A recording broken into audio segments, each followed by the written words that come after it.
Infinix GT30 Pro एक ऐसा smartphone जो 25,000 के अंदर आपको एक ऐसी गेमिंग परफॉर्मेंस देता है जो डेफिनेटली इस प्राइस रेंज के अंदर हमें कोई भी ब्रांड ऑफर नहीं कर रहा। मतलब चाहे वो गेमिंग ट्रिगर्स हो या फिर गेमिंग परफॉर्मेंस हो, एकदम नेक्स्ट लेवल चीज है ब्रो। मैं तो भाई बहुत ज्यादा एक्साइटेड हूँ इस फोन का रिव्यू करने के लिए। सो विदाउट एनी डिले हम चलते हैं सीधा इसके मेन पॉइंट की ओर। आप सबको ये बात क्लियरली पता होगा कि जिस स्मार्टफोन के अंदर GT लग जाता है मतलब वो फोन गेमिंग परफॉर्मेंस के ऊपर फोकस्ड रहते हैं। मतलब उसके अंदर बाकी चीजें नॉर्मल हो सकती है लेकिन जो गेमिंग होगी वो बिल्कुल नॉर्मल नहीं होगी। उनके अंदर जो गेमिंग परफॉर्मेंस चलती है एकदम टॉप ऑफ द लाइन चलती है। और इस स्मार्टफोन की मुझे सबसे खास बात ये लगी कि इस स्मार्टफोन का प्राइस बिल्कुल नहीं बढ़ा है। मतलब अगर आप इसको कंपेयर करोगे इसके previous version Infinix GT20 Pro से, तो उसका जो प्राइस लॉन्च हुआ था, जिस प्राइस में वो लॉन्च हुआ था, सेम वही प्राइस इस फोन की भी रखी गई है लेकिन अपग्रेड करके। अगर आप एक गेमर हो तो डेफिनेटली आप सबको इस फोन के स्पेक्स बहुत ज्यादा पसंद आने वाले। इसका सीधा सा टैग लाइन है, प्राइस वही बट परफॉर्मेंस नहीं। और अगर मैं बात करूं इस स्मार्टफोन के डिजाइन एंड कलर्स की, तो डेफिनेटली भाई ये फोन आता है दो कलर वेरिएंट के साथ। पहला है सिल्वर और दूसरा है ब्लैक। इसका जो ब्लैक कलर है ना भाई, जब आप उसको फर्स्ट टाइम देखोगे इतना जबरदस्त दिखता है भाई, इतना जबरदस्त। क्योंकि ब्लैक कलर ना मतलब ऐसा कलर है कि जब मतलब आप उसको कहीं लेके निकलते हो ना तो वो अलग ही सूट करता है भाई हर एक कपड़े के साथ, हर एक सिनेरियो में। मतलब ब्लैक इज यूनिवर्सल कलर, कहने का मतलब ये है। व्हाइट तो अपने आप में बहुत अच्छा है, सिल्वर अपने आप में बहुत अच्छा है, लेकिन जो ब्लैक का जो एक ऑरा है ना वो भाई डेफिनेटली बहुत ज्यादा अच्छा लगता है। और सबसे खास बात तो ये है कि इसके सिल्वर वाले वेरिएंट्स के साथ आपको सिर्फ व्हाइट लाइट मिलती है बैक में जो ग्लिफ की तरह काम करती है, लेकिन जो इसका ब्लैक वाला वेरिएंट है ना उसके साथ आपको RGB लाइट्स मिलती है। मतलब उसके अंदर आप व्हाइट को कलरफुल तरीके से अपने हिसाब से बिल्कुल कस्टमाइज कर सकते हो। वो कस्टमाइजेबल लाइट है जैसे हमें नथिंग फोन के अंदर मिलता है। और इसके साथ जो हमें बैक कवर मिलता है ना वो भी एकदम गेमिंग वाइब देता है ब्रो, कि एकदम जब आप उसको देखोगे ना तो एकदम मजा ही आ जाएगा। अब अगर मैं बात करूं इस फोन के बॉक्स कंटेंट की, तो उसके अंदर हमें मिलता है यूजर मैनुअल, सिम पिन, एक बैक कवर जो थोड़ा सा गेमिंग वाइब देता है, एक चार्जिंग केबल और 45 वॉट का चार्जर, बस। लेकिन अगर आप गेमिंग ज्यादा करते हो, मल्टीमीडिया ज्यादा कंज्यूम करते हो, तो उसके लिए इस स्मार्टफोन के अंदर ऐसे ऐसे फीचर्स मिलते हैं ना इसके डिस्प्ले में जो आपको लिटरली बहुत ज्यादा पसंद आए। क्योंकि इसके अंदर हमें मिलता है 6.78 इंचेस का एक एमोलेड डिस्प्ले, 1.5K का रिजोल्यूशन, 144 हर्ट्ज का रिफ्रेश रेट, 4500 निट्स की पीक ब्राइटनेस, जो कि आउटडोर के हिसाब से डेफिनेटली बहुत अच्छा डिस्प्ले होने वाला है। साथ ही 10 bit colour panel, 100% DCI P3 colour gamete, HDR10+ का सपोर्ट, फ्रंट में गोरिल्ला ग्लास 7i का प्रोटेक्शन। मतलब इतनी सारी चीजें एक डिस्प्ले के अंदर, जो आपका एक्सपीरियंस होने वाला है इस डिस्प्ले से रिलेटेड एकदम नेक्स्ट लेवल का होने वाला है ब्रो। क्योंकि हर एक चीज एकदम टॉप ऑफ द लाइन है। इसलिए मैंने शुरुआत में कहा था कि अगर आप गेमिंग और मल्टीमीडिया के लिए इस फोन को लेने वाले हो तो डेफिनेटली ये फोन आपको बहुत ज्यादा पसंद आएगा। और अगर मैं बात करूं इस फोन की परफॉर्मेंस की, तो इसके अंदर हमें मिलता है MediaTek Dimensity 8350 अल्टीमेट। और Infinix क्लेम करता है कि 8350 अल्टीमेट के साथ आने वाला ये पहला फोन है। बाकी जो फोन आते हैं वो Dimensity 8350 के साथ आते हैं, लेकिन ये अल्टीमेट के साथ आने वाला ये पहला फोन है। तो डेफिनेटली भाई अगर अल्टीमेट है तो कुछ ना कुछ तो ट्वीक किया होगा परफॉर्मेंस के साथ, जिसकी वजह से इसकी जो परफॉर्मेंस है वो डेफिनेटली एक नेक्स्ट लेवल ऊपर जाएगी। क्योंकि जो इसका Antutu बेंचमार्क स्कोर है वो 1.5 मिलियन से ऊपर आता है। क्योंकि ये तभी हो सकता है जब फोन के अंदर हर एक चीज एकदम टॉप ऑफ द लाइन हो। ऐसा कब हो सकता है पता है? जब रैम और रोम और प्रोसेसर तीनों अच्छे से फोन के अंदर डाले गए हो, एकदम अच्छे लेवल के। क्योंकि ये आता है LPDDR5X रैम के साथ एंड UFS 4.0 स्टोरेज के साथ, जो कि डेफिनेटली एक ऐसा कॉम्बो बनाता है ना इस फोन को, जो इस फोन के सिर्फ परफॉर्मेंस को तेज नहीं करेगा, इस फोन में जितने भी एक्सपेक्ट हो सकते हैं सारी चीजों को एकदम टॉप नॉच पर लेकर जाएगा। आपको पता है क्राफ्टॉन ने सर्टिफाइड किया है कि ये स्मार्टफोन BGMI को 120 FPS पे इजीली चला सकता है, जो कि डेफिनेटली भाई बहुत ज्यादा एक नेक्स्ट लेवल चीज है। क्योंकि जिस ब्रांड ने BGMI को बनाया हो उसी ने ये सर्टिफाइड कर दिया हो कि भाई ये स्मार्टफोन पर्टिकुलरली ऐसा है कि इजीली 120 FPS BGMI में दे सकता है। इससे बेस्ट चीज भाई मुझे तो नहीं लगता कि यार किसी स्मार्टफोन के लिए होगी या फिर गेमर्स के लिए होगी। और इस फोन के अंदर ही आपको अलग से गेमिंग ट्रिगर्स भी मिलते हैं जो डेफिनेटली आपके गेमिंग एक्सपीरियंस को एक नेक्स्ट लेवल पर लेके जाएंगे। और वो गेमिंग ट्रिगर्स सिर्फ गेमिंग में काम नहीं करते, वो आपके कैमरा कंट्रोल भी है एक तरह से देखा जाए तो। मतलब वो मल्टी फंक्शनल गेमिंग ट्रिगर्स है, जैसे कि वो गेमिंग में तो काम करेंगे ही और साथ में कैमरा में भी आपके लिए एकदम नेक्स्ट परफॉर्मेंस निकाल कर देंगे। कि मतलब आप उसको ऐसे ऐसे ऊपर नीचे दाएं बाएं आराम से कैमरा कंट्रोल कर सकते हो उससे। और अगर आप इसके अंदर लंबे समय तक गेमिंग करते हो तो फोन हीट ना हो, इससे बचने के लिए आपको एक बड़ा सा कूलिंग चैम्बर दिया गया है जो डेफिनेटली फोन की हीट को मैनेज करके रखता है, ताकि आपका जो परफॉर्मेंस है वो एकदम ऊपर नीचे अनबैलेंस ना हो, डिसबैलेंस ना हो, सॉरी, एकदम स्टेबल परफॉर्मेंस मिले आपको। तो डेफिनेटली एक बहुत अच्छी चीज हो जाती है एक गेमिंग फोन के लिए। लेकिन अगर आप एक प्रोफेशनल गेमर हो तो आपको इसके अंदर एक अलग से गेमिंग किट भी मिलता है जिसको आपको अलग से बाय करना पड़ेगा, जो आता है 1999 का, जिसके अंदर आपको एक फैन और ऐसी बहुत सारी गेमिंग के लिए चीजें मिलती हैं जो फोन के परफॉर्मेंस को और ज्यादा बूस्ट कर देती है। अब अगर हम बात करें इस फोन के बैटरी एंड चार्जिंग की, तो इसके अंदर हमें मिलता है 5500 mAh की बैटरी विद 45 वॉट का चार्जिंग एंड 30 वॉट की वायरलेस चार्जिंग। बात करूं अगर मैं इसके यूआई की, तो ये स्मार्टफोन चलता है XOS के ऊपर, जो कि इन्फिनिक्स का खुद का यूआई है विद एंड्रॉइड 15, जो आपको डेफिनेटली एक स्मूथ एक्सपीरियंस देने वाला है। लेकिन आपको एक चीज का ध्यान रखना पड़ेगा कि जैसे ही इस स्मार्टफोन के अंदर आप पहली बार कोई इंटरनेट कनेक्शन दोगे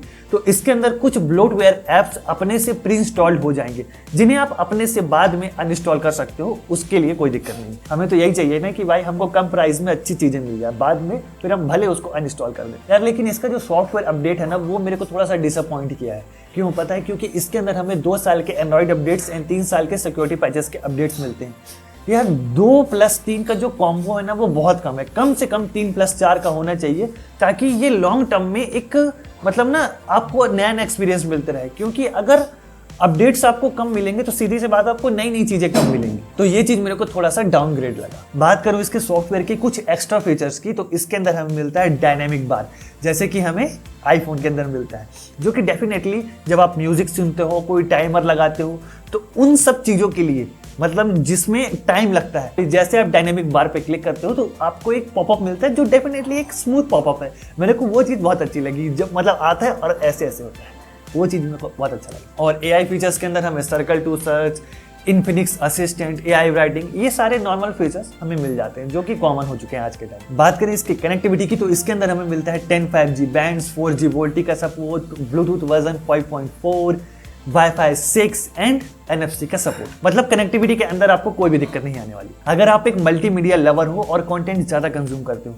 तो इस फोन का डिस्प्ले आपको बहुत ज़्यादा पसंद आएगा, क्योंकि 10 बिट डिस्प्ले है, प्लस एमोलेड डिस्प्ले है, प्लस स्मूथ डिस्प्ले है।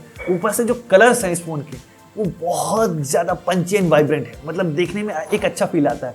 और स्टीरियो स्पीकर्स का जो तड़का है इसके अंदर भाई क्लियर है, लाउड है, एकदम मतलब ना इको वाली साउंड देता है कि मतलब आवाज़ चारों तरफ से आ रही है। तो डेफिनेटली कोई मूवी वॉचिंग करने में, कोई कंटेंट वॉचिंग करने में आपको डेफिनेटली ये डिस्प्ले बहुत ज़्यादा एकदम नेक्स्ट लेवल एक्सपीरियंस देगी। साथ ही इसके अंदर हमें fingerprint sensor, face unlock, 3 axis gyroscope sensor for gaming के लिए अलग से कस्टमाइज किया गया है, वो भी इसके अंदर आपको इंक्लूड मिलता है। लेकिन जो इस फोन का हैप्टिक फीडबैक है ना, जो एक प्रीमियम फोन के अंदर होता है ना, सेम वैसा ही फीडबैक है भाई, सेम वैसा फीडबैक। मतलब इस फोन के जो हैप्टिक्स है, जो थुचुक थुचुक की जो आवाज़ आती है, वो डेफिनेटली आपको एक ऐसा फील देगी कि हाँ भाई आपने एक प्रीमियम फोन में हाथ में होल्ड किया है। इन हैंड फील बहुत अच्छा एक्सपीरियंस देगा भाई इसका। और अगर गलती से आपके हाथ से ये फोन कभी पानी में गिर जाता है या फिर इस फोन के ऊपर पानी के हल्के फुल्के छींटे पड़ जाते हैं, तो बिल्कुल टेंशन लेने की जरूरत नहीं है, क्योंकि इसके अंदर हमें मिलता है IP64 की रेटिंग, जो डेफिनेटली फोन को वाटरप्रूफ नहीं बनाता लेकिन पानी के छींटों से बचा सकता है।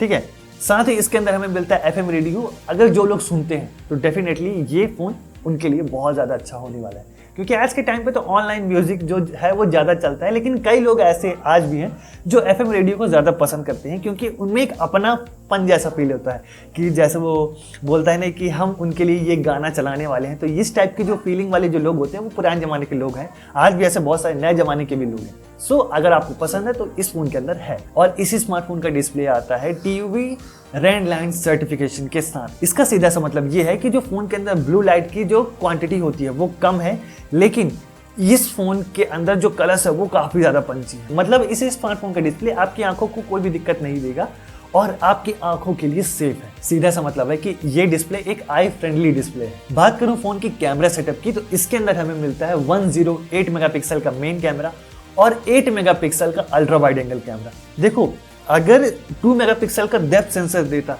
तो सबसे पहले तो मेरा दिमाग वहीं पे एकदम खराब हो जाता, क्योंकि भाई वो किसी काम का सेंसर नहीं लगता पर्सनली। अगर आपको मैं बताऊं, 8 मेगापिक्सल का अल्ट्रा वाइड जो सेंसर है वो किसी किसी जगह पे कम से कम काम तो आता है, लेकिन जो डेप्थ सेंसर है वो उसका मेरे को भाई कहीं से नहीं समझ में आता कि वो सेंसर कहाँ पे काम आता है, रियल में बताऊं तो इसके कैमरा सेटअप से तो मैं खुश हूं, लेकिन जो कैमरा का आउटपुट है वो मेरे को डिसेंट लगा। साथ ही आपको मिलता है 13 मेगापिक्सल की सेल्फी कैमरा, और इसके सेल्फी कैमरा से आप 4K 30 FPS की रिकॉर्डिंग कर सकते हो। और जो बैक में मेन कैमरा लगा है 108 मेगापिक्सल का, उसके अंदर आप 4K 60 FPS की रिकॉर्डिंग इजीली कर सकते हो। तो मतलब 4K की रिकॉर्डिंग आप आगे और पीछे दोनों तरफ से इक्वली कर सकते हो। सीधा सा मतलब है, अगर आप एक कैमरा लवर हो, आपकी प्रायोरिटी पे कैमरा है, तो डेफिनेटली ये फोन आपके लिए नहीं है। ओके गाइस, तो अब बारी आ चुकी है मेरे फाइनल कंक्लूजन की कि मैं क्या सोचता हूँ इस फोन के बारे में। ये फोन किन लोगों के लिए है, किन के लिए नहीं है, इसके अंदर मेरी पर्सनल ओपिनियन क्या है।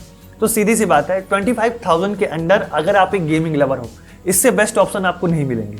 पहली चीज, इन सारे स्पेक्स के साथ। दूसरी चीज, इस फोन की खासियत ये है कि इस फोन के अंदर डिस्प्ले अच्छा है, चार्जिंग अच्छी है, बैटरी ठीक है, परफॉर्मेंस नेक्स्ट लेवल है। 30 वॉट की चार्जिंग मिलती है, जो हमें इस प्राइस रेंज के अंदर कोई भी ब्रांड ऑफर नहीं करता। डिजाइन मुझे अच्छा लगा, इसके जो गेमिंग ट्रिगर्स है वो मुझे अच्छे लगे, और सबसे खास बात तो मुझे ये अच्छी लगी कि गेमिंग ट्रिगर्स सिर्फ गेमिंग में काम नहीं आते, कैमरा के साथ भी वो अच्छे से वर्किंग करते। अब बात करूँ कि मुझे इसमें क्या पसंद नहीं आया, तो पहली चीज है, जो इसका कैमरा का आउटपुट है वो मेरे को ठीक ठीक लगा। अगर थोड़ा सा कैमरा और अच्छा होता तो और ज्यादा मजा आता इसको यूज करने में, इसके कैमरा को। दूसरी चीज, इसका जो OS का अपडेट है वो 2+3 का है। अगर वो 3+4 का होता, मतलब 3 साल का एंड्रॉइड अपडेट एंड 4 साल का सिक्योरिटी अपडेट, तो डेफिनेटली ये फोन ना एक मतलब फ्यूचर प्रूफ भी और अच्छे से बन जाता।